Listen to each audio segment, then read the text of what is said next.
고린도서 7장 8절부터 11절까지입니다. 그러므로 읽겠습니다. 시작. 그러므로 내가 편지로 너희를 근심하게 한 것을 후회하였으나 지금은 후회하지 아니함은 그 편지가 너희로 잠시만 근심하게 한 줄 알미라. 내가 지금 기뻐함은 너희로 근심하게 한 까닭이 아니요 도리어 너희가 근심함으로 회개함에 이른 까닭이라. 너희가 하나님의 뜻대로 근심하게 된 것은 우리에게서 아무 해도 받지 않게 하려 함이라. 하나님의 뜻대로 하는 근심은 후회할 것이 없는 구원에 이르게 하는 회개를 이루는 것이요 세상 근심은 사망을 이루는 것이니라. 보라, 하나님의 뜻대로 하게 한 이 근심이 너희로 얼마나 간절하게 하며 얼마나 변명하게 하며 얼마나 분하게 하며 얼마나 두렵게 하며 얼마나 사모하게 하며 얼마나 열심히 있게 하며 얼마나 벌하게 하였는가. 너희가 저 일에 대하여 일절 너희 자신의 깨끗함을 나타내었느니라. 아멘. 네. 언젠가 우리 피아니스트 우리 은하 양이 저한테 부탁하기를 하나님의 뜻대로 하는 근심과 세상 근심에 관계된 말씀으로 설교를 해주시면 좋겠어요 하고 부탁을 받았습니다. 그래서 제가 오늘 그 부탁을 받은 지 지금 여러 주가 지났지만은 오늘 우리가 이 말씀을 중심으로 해서 함께 은혜를 받고자 합니다. 오늘 제목은 하나님의 뜻대로 하는 근심과 세상 근심, 이 두 가지 근심에 대해서 우리가 함께 하나님 말씀을 중심으로 해서 살펴보겠습니다.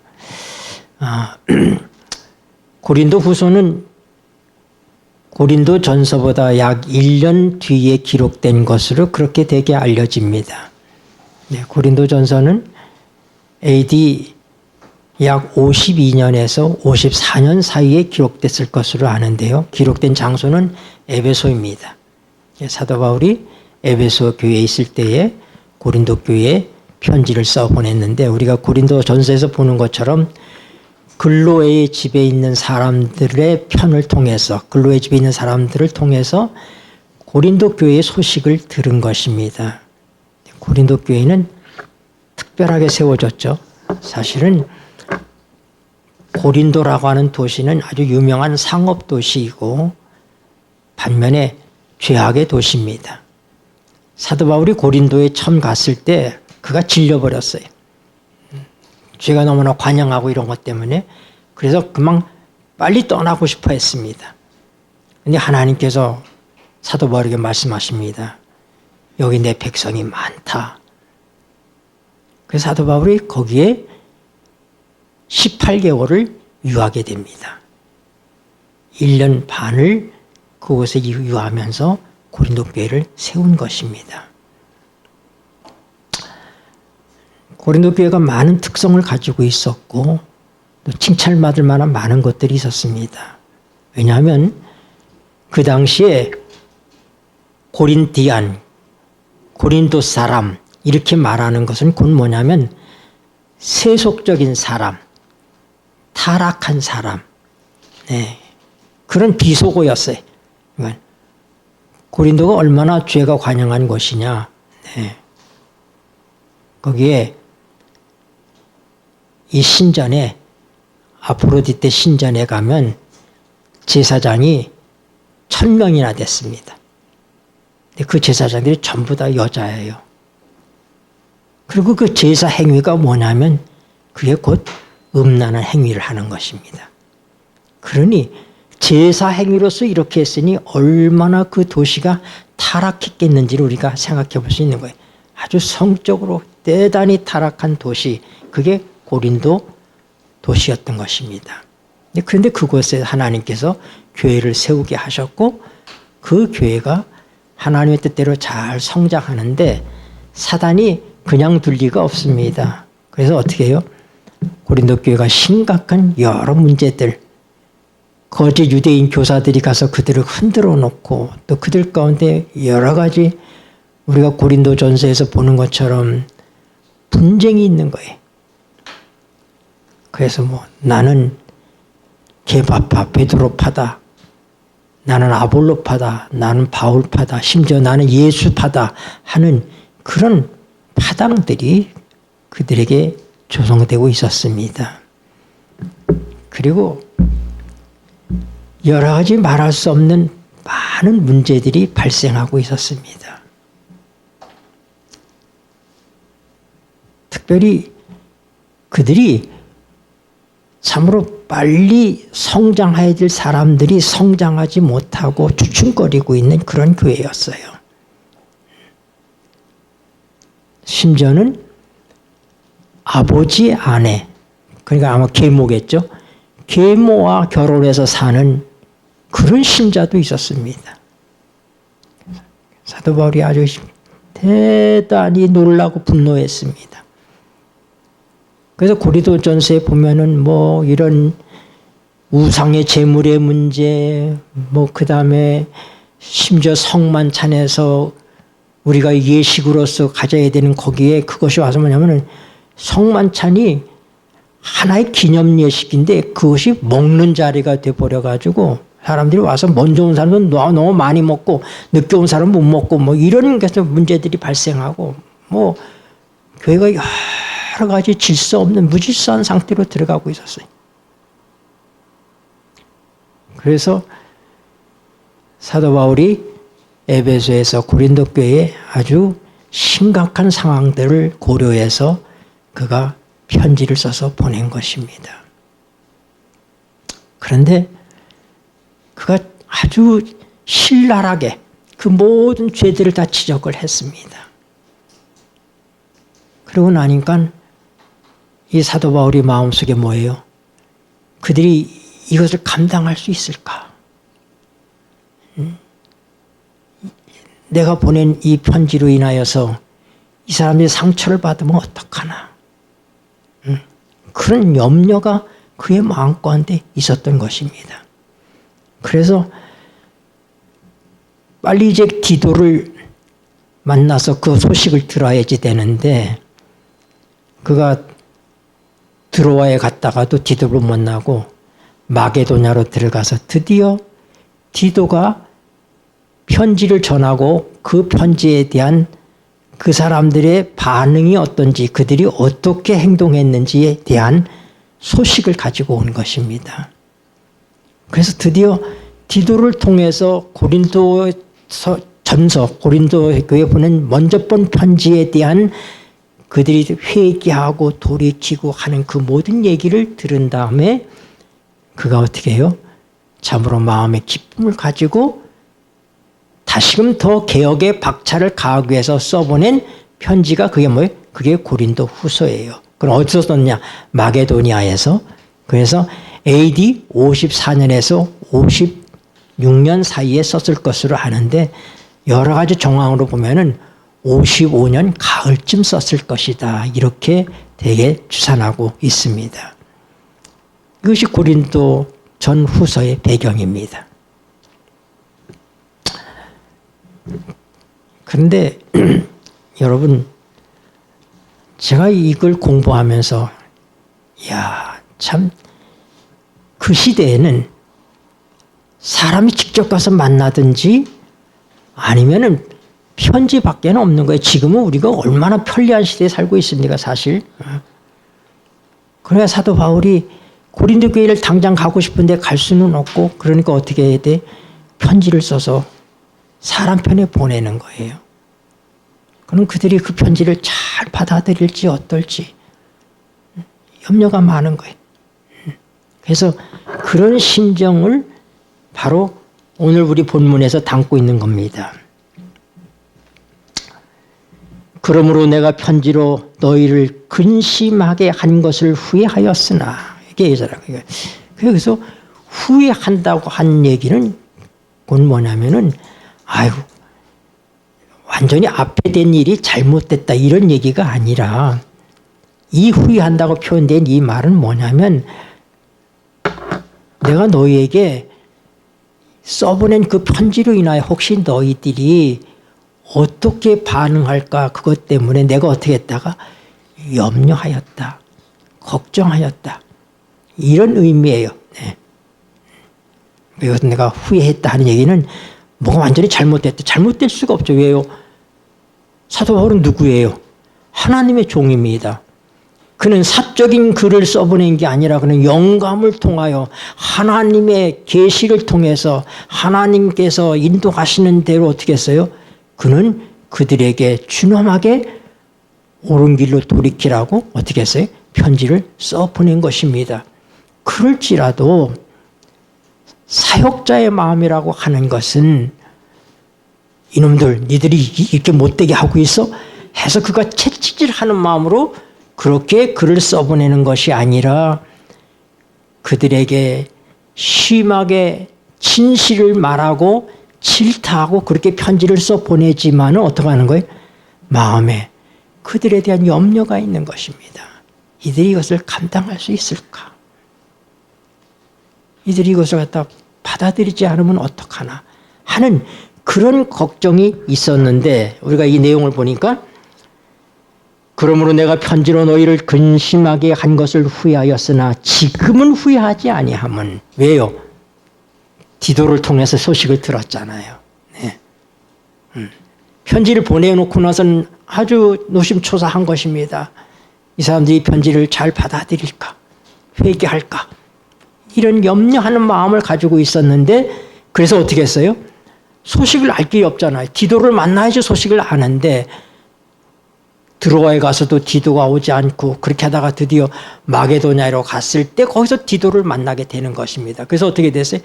모든 얘기를 디도를 통해서 듣게 된 다음에 사도 바울이 아주 안심하고 감격한 가운데 이 고린도 후서를 계속해서 써가게 되는 정황을 우리가 보게 되는 것입니다. 그래서 지금은 후회하지 아니함은 그 편지가 너희로 잠시만 근심하게 한 줄을 알미라. 네. 이것은 필연적인 근심입니다.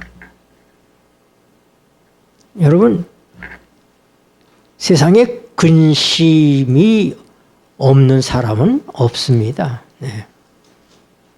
내가 한번 언제 그 재미난 얘기를 한 적이 있었죠. 네.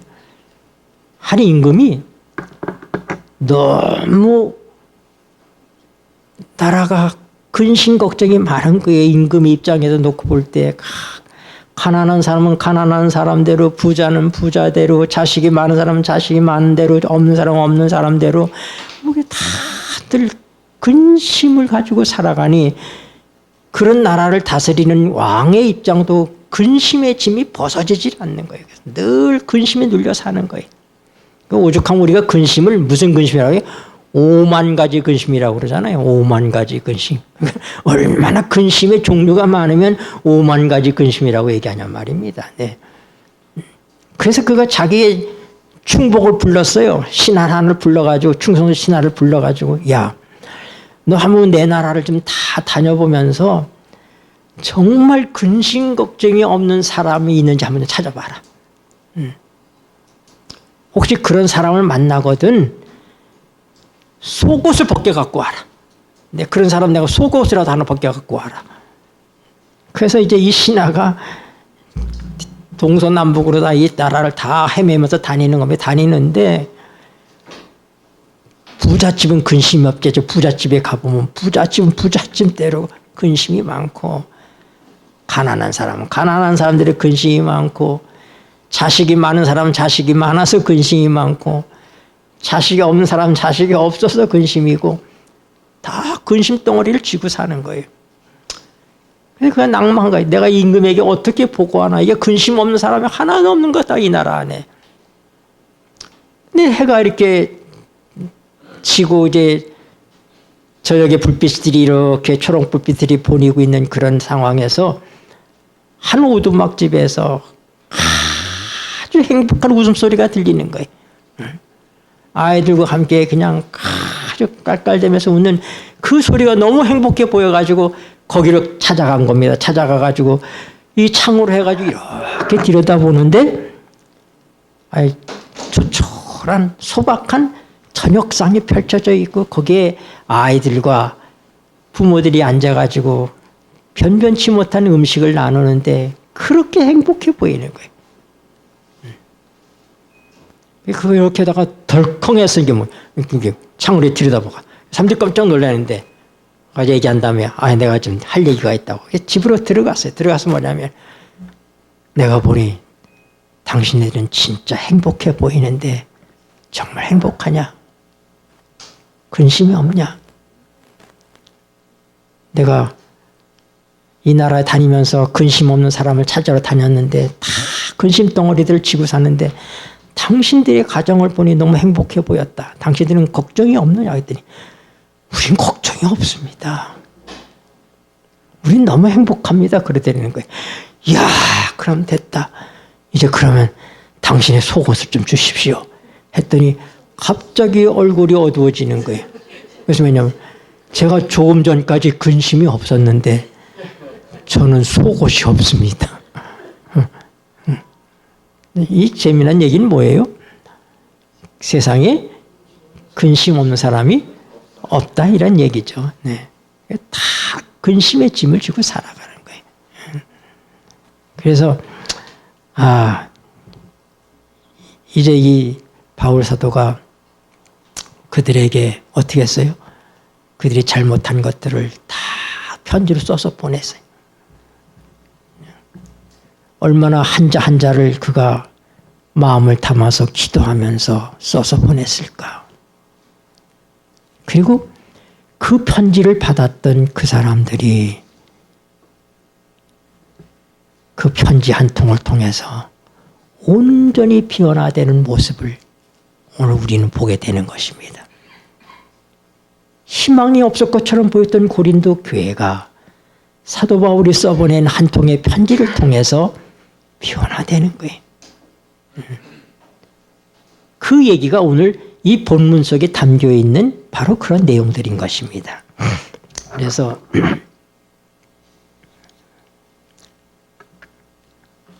9절에 보면은 내가 지금 기뻐함은 너희로 근심하게 한 까닭이 아니요 도리어 너희가 근심함으로 회개함에 이른 까닭이라.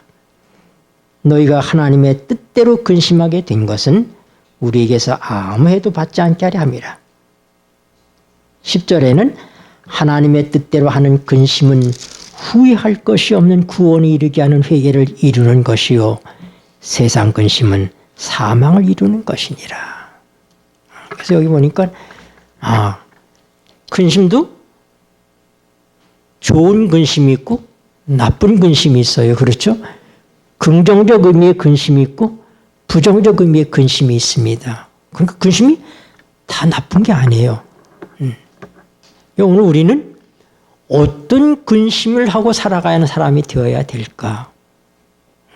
여러분, 근심이 없으면은 회개가 없어요. 근심이 없으면 하나님의 뜻을 분별하고 우리의 삶을 바꾸고 하는 그 모든 것들에 대한 시작이 없다 이 말입니다. 그래서 여기 하나님의 뜻대로 하는 근심. 하나님 뜻대로 하는 근심은 어떤 근심이에요? 그러니까 네. 후회할 것이 없죠. 하나님께서 해주시는 근심이 후회할 게 뭐가 있겠습니까? 그렇죠. 그거는 뭐 결과가 나와 있습니다. 뭘 이룬다고요? 하나님의 뜻대로 하는 근심은 어떻게 해요? 회개를 이룬다고요. 그러니까 여러분, 사도 바울이 고린도 교회에 써보낸 문제들이 무슨 문제들이에요? 삶의 문제들이 아니라 삶을 통해서 빚어지고 있는 죄의 문제들인 것입니다. 여러 가지 죄에 대해서 써서 보낸 거예요. 그리고 그것을 알게 됐을 때 어떻게 한다고요? 그것을 무심하게 넘기는 것이 아니라 그것을 받았을 때 처음에 어떻게 돼? 근심하게 되는 거예요. 오늘 이스라엘 성전을 재건하는 그런 과정에서 놓고 보면은 뭐예요? 느헤미야서에 보면은 느헤미야 선지자가 아주 분노하고 에사라 손자가 놀라는 것이 뭡니까? 아니, 하나님 백성들이 이방 여인들을 취해서 자식을 낳고 살고 있는 그런 모습들을 보면서 아주 낭망을 하는 것입니다. 네. 그래서 그 문제를 아주 무섭게 다룹니다. 질타하고 정리하라고 얘기합니다. 어떻든 잘못돼서 이방 여인과 살면서 자녀까지 낳아 살고 있는데 갈라서 하라고 그러니, 정리하라고 그러니 근심이 될 수밖에 없잖아요. 네. 하나님의 회개를 촉구하는 이 모든 말씀은 근본적으로 우리에게 근심을 야기시킬 수밖에 없는 것입니다. 그러므로 오늘 우리가 죄인이라면 하나님 앞에서 전혀 부끄러움이 없는 그런 사람이 아니라 우리의 삶이 죄로 점철된 사람들이라면 우리는 어떻게 돼? 하나님의 말씀을 통해서 깨우침을 받을 때마다 근심할 수밖에 없다고 하는 사실입니다. 그것은 무슨 근심이? 후회할 것이 없는 근심이, 회개를 이루는 근심이다 이 말입니다. 여러분, 다윗이 범죄를 했습니다. 그가 왕이 되어서 하나님께 좀 살만하게 해주시니까 어떻게 돼요? 우리말로 배불리고 등 따셔지니까 딴 생각을 하게 되는 거예요. 그 전쟁터에 있다가 돌아와가지고 편안하게 왕궁에서 거하는데 그가 낮에 왕궁 위에서 이 높은 데서 이렇게 좀 거닐며 다니다가 뭘 봤어요? 목욕하는 여자를 봤어요. 네. 그럼 어떻게 해야 돼? 얼른 눈을 돌이키고 그냥 가야지. 거기 눈이 머문 거예요. 그리고 욕심이 생겼어요. 알아봐라, 누군가. 아, 예. 그 우리아 장군의 아내 밧세바라고 합니다. 데려와라. 왕이니까 못할 게 없잖아요. 그렇죠? 그래서 그가 못할 짓을 했습니다. 덜커덕 임신을 했어요. 그러면 그걸 순리적으로 해결할 생각을 하는 게 아니라 어떻게 해야 돼? 사람이 죄를 지면요, 죄는 자꾸 점층적으로 다 가요. 거짓은 거짓을 낳고 딱 그런 거예요. 그래서 시편 1편에 뭐라고 했어요? 복이 있는 사람은 처음에는 악인의 꾀를 쫓는 거예요. 그러니까 이 죄는 악인의 꾀를 쫓는 데서부터 돌이켜야지 돼. 근데 악인의 꾀를 쫓다 보면 어떻게 돼요? 죄인의 길에 들어서게 됩니다. 그 모의에 가담하게 되는 거예요. 그 다음에 나중에 어떻게 돼? 마음이 대담해서 오만한 자의 자리에 앉게 되는 거예요. 하나님 뭘 아실까? 처음에는 죄를 지면서 두근두근하고 말입니다. 그러지만은 이게 점점점 가면 어떻게 돼? 대담해져요. 다윗이 그렇게 된 거예요. 야, 우리가 불러와라. 그리고는 89는 네 마누라한테 들어가라고 막 음식을 차려가지고 들여보냅니다. 근데 이 우리아가, 충직한 우리아가 안 가는 거예요. 지금 내 상관 요압을 비롯해서 모든 군인들이 전장에서 지금 노숙하고 있는데 내가 지금 89 마누라한테 들어가게 생겼습니까? 하고는 마누라한테 안 가고 어떻게 해? 그냥 노숙하는 거예요.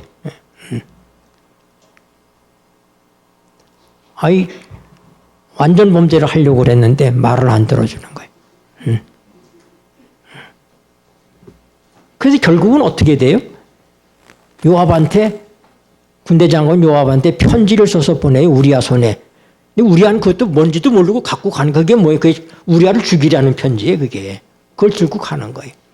전쟁터에서 화살이 빗발치고 위험한 곳에 이 우리아를 놔둬가지고 전사하게 만들려는 거예요.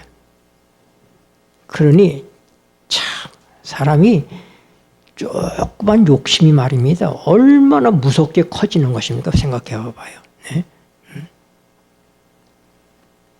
처음에 그걸 차단했더라면 그런 불행한 일이 없었을 거예요. 그리고 다윗의 생애에 그런 많은 불행한 일들을 겪지 않았을 겁니다. 그의 아들 압살롬이 자기를 반역하는 문제라든지 또 자식들 사이에서부터 일어나는 근친상간이라든지 뭐 여러 가지 일들이 안 일어났을 거예요.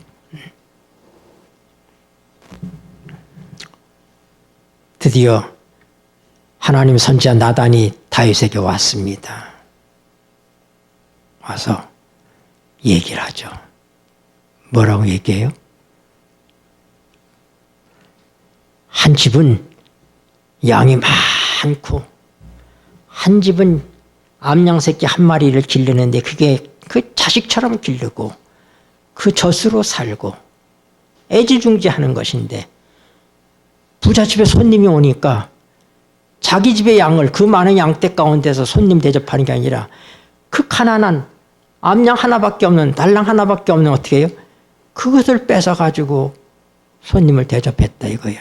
다윗이 또 얼마나 또 의협식이 또 많으니까 누가 그러냐 그놈 죽여야지 된다고 막 얘기하니까 그게 너야 하고 당기게 하는 거예요. 하나님께서 다윗에게 뭐 마누라를 얼마나 많이 주셨습니까? 네? 그러나 우리한테는 하나밖에 없는 마누라잖아요. 네? 그래가지고 그가 그 얘기를 들은 다음에 어떻게 해요? 그러니까 눈물로 회개의 시를 쓴 것이 시편 51편이에요. 네. 시편 51편 보십시다.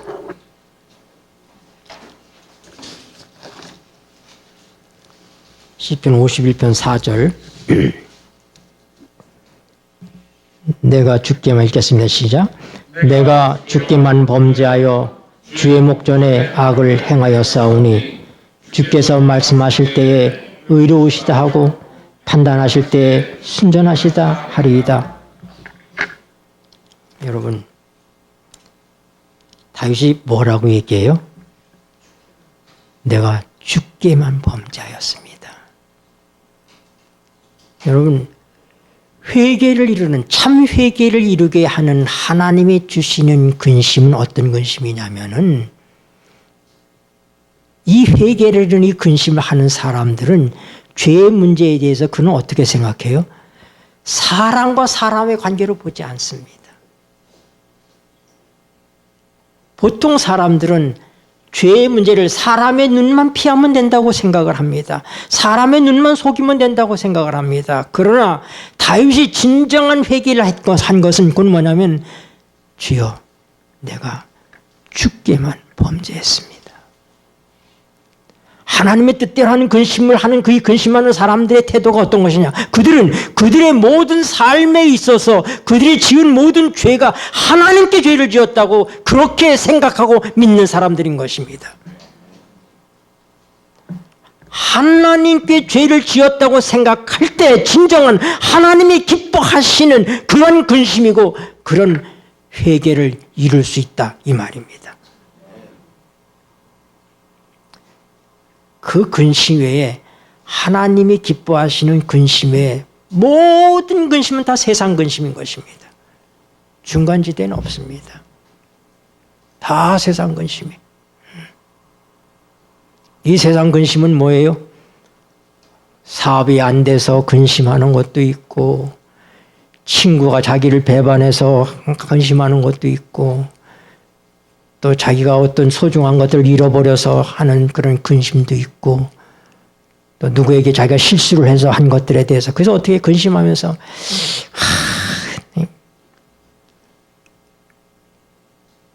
그 김진호 목사님 그 활빈교회 김진호 목사님 아시죠? 유명한 김진호 목사님. 김진호 목사님 그 책에 보면은 책에도 나오고 테이프에도 나오는데 그가 김진호 목사님이 그 인권운동 하시다가 그 감옥에 들어갔잖아요. 감옥에 들어가서 감옥에서 여러 사람을 만나는데 별 사람들이 다 있었다는 거예요. 한 사람은 손 가지고 이렇게 해서 이것만 연습하면 돼, 이것만 연습하면 돼. 왜냐하면은 간수가 맨날 이거 쳐다보니까 내 이 손에 힘이 생기면 내 눈을 뽑아버리기 위해서 이거 연습한다니까 이렇게. 또 한 사람은 사람이 자기 유신에 맞춰서 살아야 되는데 내가 택시를 안 타고 내가 버스를 타서 잡혔다고. 그 사람이 뭘로 잡혔냐면은 시로뽕을 설탕가루를 시로뽕이라고 속여서 사기치다가 그래가지고 잡힌 거예요. 그래서 그는 뭐라고 얘기냐면 내가 그때 뭘 타지 말고 버스를 타지 말고 택시를 타고 왔으면 내가 안 잡히는 건데 버스를 타가지고 거기서 어떻게 뭐 형사를 만나가지고는 그냥 잡혀갔다는 거예요. 그러면서 맨날 후회하는 게 뭐냐면 사람이 자기 신분에 맞게 살아야 되는데 내가 택시를 타야지 내가 버스를 타가지고 그렇다고 맨날 그걸 후회하고 근심한다는 거예요. 네. 세상 근심이 그런 거예요. 내가 그때 그 사람한테 왜 그렇게 했지? 내가 그렇게 안 했으면 내가 좀 더 지혜롭게 했을걸. 이거는 하나님이 주시는 근심이 하나님이 때는 근심이 아니에요. 모든 사람들이 세상 근심 속에 살아가는 거예요. 내가 그때 좀 더 지혜롭게 했어야지 되는데. 그리고 어떻게 해요? 하나님 백성은 죄에 대한 문제가 우리에게 대두하고 근심이 생기면 하나님께로 갑니다. 하나님께로 가요. 그러나 이 세상 근심은 뭐예요? 사람을 찾아갑니다. 근심을 벗어버리기 위해서 술을 먹기도 하고 마약에 손을 대기도 하고. 네? 그래서 세상 근심과 하나님의 뜻대로 하는 근심의 차이가 뭐냐? 하나님의 뜻대로 하는 근심은 회개를 이루기 때문에 누구를 찾아간다? 하나님을 찾아가게 돼 있어요. 하나님을 찾아가요. 하나님 앞에 가서 문제를 토로합니다. 하나님 앞에 자기 마음을 펼쳐놓습니다. 네. 다윗이 그런 것처럼 하나님, 내가 내 죄가를 압니다. 하나님.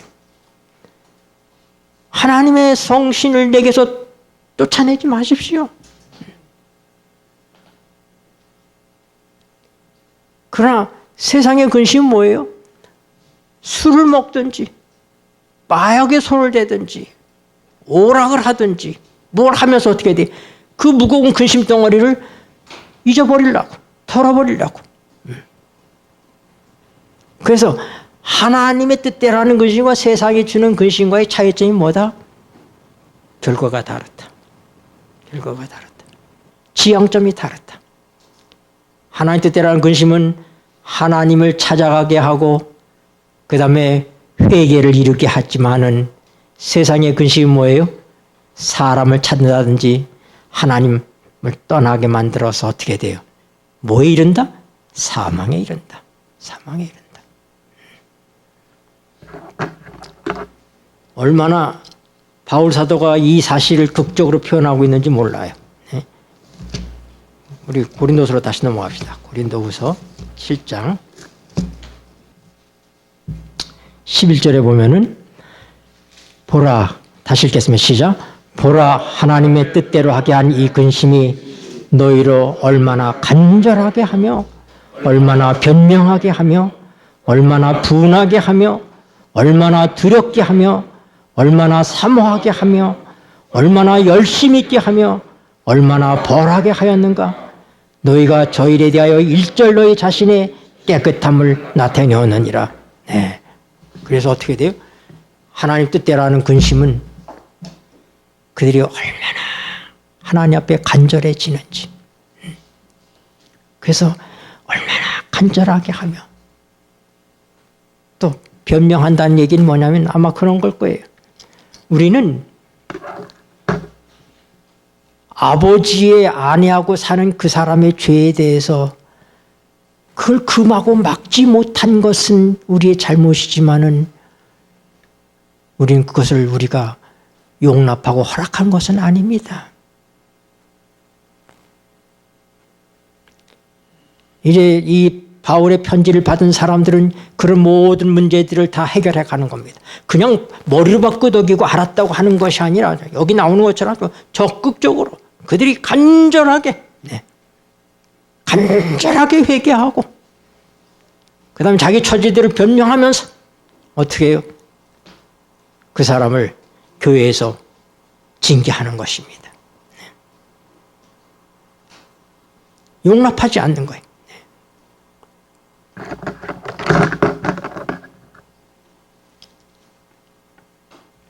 얼마나 분하게 하며 그들이 이런 죄들을 저희가 용납하고 그렇게 지냈다는 것에 대해서 어떻게 하는 거예요?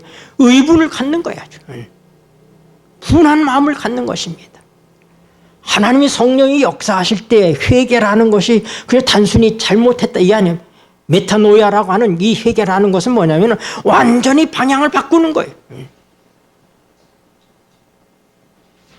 우리가 잘못된 길로 갔다면 어떻게 돼? 후회하고 고치는 거예요. 바꾸는 것입니다. 그래서 이 고린도 교인들이 태도가 어땠느냐? 그들이 하나님께서 주시는 이 근심을 통해서 그들이 어떻게 돼? 회개를 하는데 어떻게 했다고? 간절하고 변명하고 그리고 분하고 자기들이 그렇게 억울하게 죄에 속박이 돼서 살았던 것, 이 모든 것들 용납받던 것들에 대해서 그들이 스스로 어떻게 하는 거예요? 분하게 여기는 것입니다. 얼마나 두렵게 하며 이 두려움은 결과에 대한 두려움이 아닙니다. 그들이 우리가 이런 것들 때문에 우리가 하나님께 심판을 받을까 이런 두려움이 아닙니다. 그건 뭐예요? 우리가 행동이 하나님 앞에 대면했을 때 얼마나 우리가 두려운가. 하나님의 뜻대로 하는 근심은 내가 여호와께만 범죄했으면 내가 하나님께만 범죄했습니다 한 다윗처럼 하나님 앞에 서는 것입니다. 그리고 그들이 뭐예요? 하나님 앞에 서는 경험을 갖는 거예요. 그래서 뭐라고 표현해? 그들이 두렵다고 얘기하는 거예요. 사도 바울이 디도를 통해서 충분하게 그들의 얘기를 들은 것입니다. 그리고 그는 너무나 하나님께 감사하고 감격해서 지금 이 편지를 이렇게 쓰고 있는 거예요.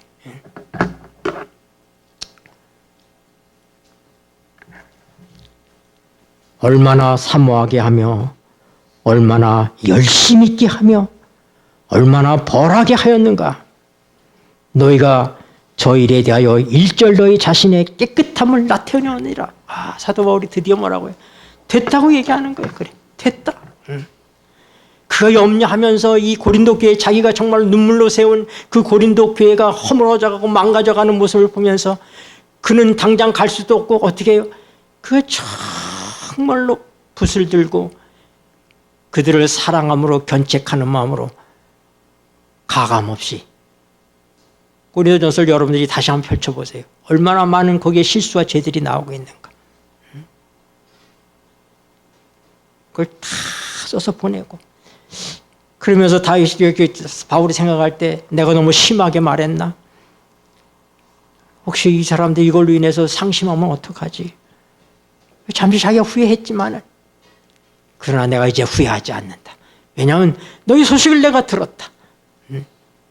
너희가 단순히 나만 받아들인 것이 아니라 이제는 이 모든 것들을 과감하게 정리하면서 너희가 이제 나 만나기를 사모하까지 한다고 하니 내가 얼마나 감사하냐 이 말입니다.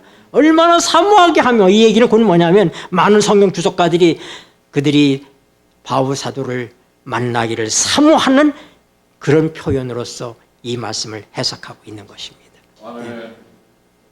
여러분 근심이 많은 세상에 우리가 살고 있습니다. 그러나 한 가지 근심만 하시게 되길 바랍니다. 하나님의 뜻대로 하는 근심입니다. 아멘. 여러 가지를 근심하지 마세요. 여러 가지 근심은 세상 근심입니다. 자꾸 하신 우리 한의원 하셨던 홍종호 장로님이 늘 하던 얘기가 있어요. 그게 뭐냐면 사람들은 근심을 복잡하게 한다는 거예요. 근심을 복잡하게 한다고. 그래서 옛날에는 우리 가난한 시절에는 가을이 되면 바쁩니다. 가을이 되면 꼭 가야 되는 게 있습니다. 김장해야 됩니다. 네. 그리고 뭐예요? 쌀을 사놔야 돼요. 그리고 뭘 사놔야 돼? 연탄 사놔야지 돼요. 근데 이 세 가지 하면 겨울을 날 수가 있는 거예요. 이 세 가지. 근데 사람들이 뭘 걱정하냐면은 쌀 걱정, 연탄 걱정, 김장 걱정. 이게 복잡하게 따로따로 걱정한다는 거예요. 뭐 그럴 필요가 뭐 있냐니까 돈 걱정 하나만 하면 된다는 거예요. 이것저것 걱정할 게 아니라 뭐 돈만 있으면 다 되는 거잖아요. 그렇죠? 돈 걱정 하나만 하면 되는데 우스갯소리로 늘 그 얘기를 하셨어요. 여러분 복잡하게 걱정하지 마시고 한 가지 걱정만 하세요. 뭐예요? 하나님의 뜻대로 하는 근심. 네. 내 죄의 문제. 우리 하나님 말씀을 볼 때마다 하나님께서 우리에게 깨달음을 주면은 즉시 우리는 어떻게 해야 돼요? 변명하지 말고 핑계대지 말고 어떻게 해요? 하나님께 나가야 됩니다. 다윗과 같은 죄인도 하나님의 무릎을 꿇을 때 하나님께서 뭐예요? 나도 너를 용서했다고 말씀하시는 것입니다. 하나님께서 이미 당신을 용서하셨습니다. 나도 선지자가 얘기합니다. 여러분 주저함이 없이 우리 날마다의 삶 속에서부터 하나님의 뜻대로 하는 근심을 통하여 진정한 회개에 이르는 우리의 삶이 되기를 바랍니다. 세상에 대한 모든 근심 걱정을 다 떨어버리시길 바랍니다. 그것도 하나님께 맡기면 되는 거예요. 하나님께 맡기면. 네. 우리가 할 수 있는 게 아무것도 없어요. 죄의 문제도 하나님께서 해결하신 것이고 내 삶의 문제도 하나님께서 해결하십니다. 그러므로 우리가 근심해야 될 것이 있다면 내가 왜 하나님께로 가지 않았는가? 내가 왜 하나님께 빨리 무릎을 꿇지 않는가? 이 한 가지를 걱정하시고 신속하게 하나님께 무릎 꿇는 우리 모두가 되시기를 바랍니다. 네, 기도하시겠습니다. 고마우신 하늘 아버지, 하나님의 뜻대로 하는 근심만 저희가 할 수 있도록 도와주셔서 후회함이 없이 온전한 회개를 이루는 그런 삶을 살게 하여 주시옵소서. 그의 모든 근심 걱정은 세상 근심이기 때문에 그것은 결국 우리를 망하는 길로 인도한다는 사실을 알게 해주시고 그 모든 근심의 짐을 주님께 맡기고 온전히 주님 앞에 내 삶을 펼쳐 보이고 내가 하나님 앞에서만 범죄했습니다. 내 일거수일투족이 하나님의 눈앞에 펼쳐져 있다는 사실을 알고 그렇게 하나님 앞에 우리 자신을 펼쳐 보이며 솔직하게 고백하고 회개하고 그래서 하나님의 능력으로 우리의 삶이 고쳐지고 새로워져서 온전해지는 그런 삶을 살게 하여 주시옵소서. 예수님의 이름으로 기도드립니다. 아멘.